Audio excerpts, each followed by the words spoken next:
कहो रानी पहले प्यार में जान कहत रहे, अब नजर फिर ले है, बदल गईलू पैसे पस रानी।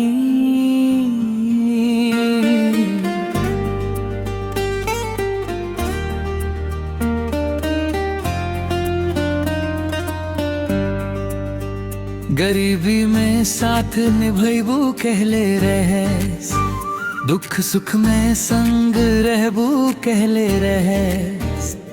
आज नोट के चमक देख के हमरा से मुंह मोड़ लिहल,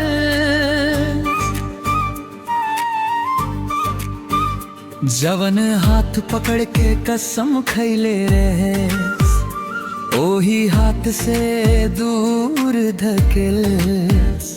हम तो दिल से तोहरा के चाहनी, तू रुपया पर दिल बदल लिहल।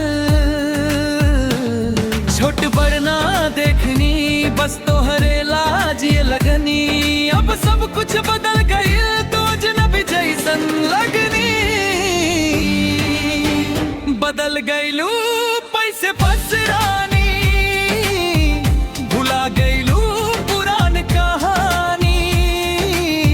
हमरा प्यार के ना रहल कदर,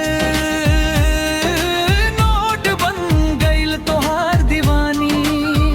बदल गईलू पैसे पस रानी, टूट गईल दिल के निशानी। हम तो आजो तोहरा के चाही, तू बन गईलू बेगानी।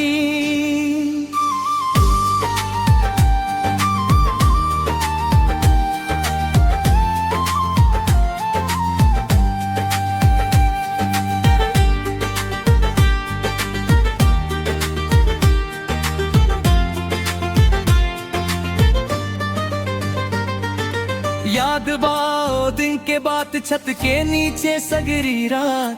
दूगो सपना एक के संग बुनत रही हम और तू साथ। ना गाड़ी रहे ना महल रहे, पीरो मनता भरल रहे। आज बड़ा घर महंगा गहना, बाकिर प्यार से तू डर गईल। जिंदगी के साचो सुख ना सोना में ना हार में। अब जाइल हमरा तू खो गई पसवा के भार में। बदल गईलू पैसे पस रानी, भुला गईलू पुरान कहानी। हमरा प्यार के ना रहल कदर, नोट बन गईल तोहार दीवानी। बदल गईलू पैसे पस रानी, टूट गईल दिल के निशानी। हम तो आजो तोहरा के चाही, तू बन गईलू बेगानी।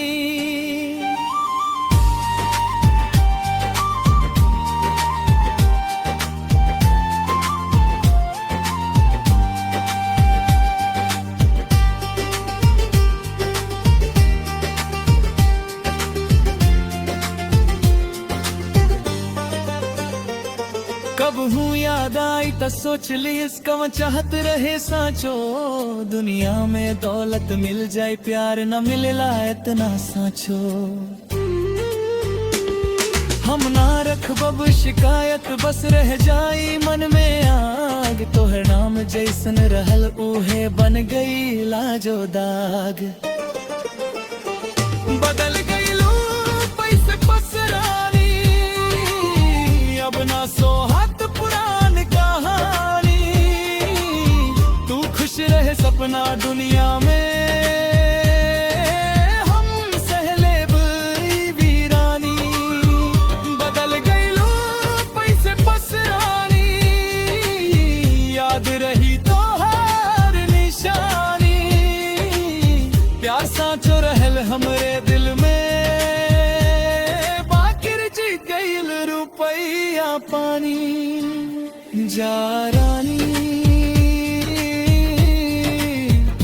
खुश रहे।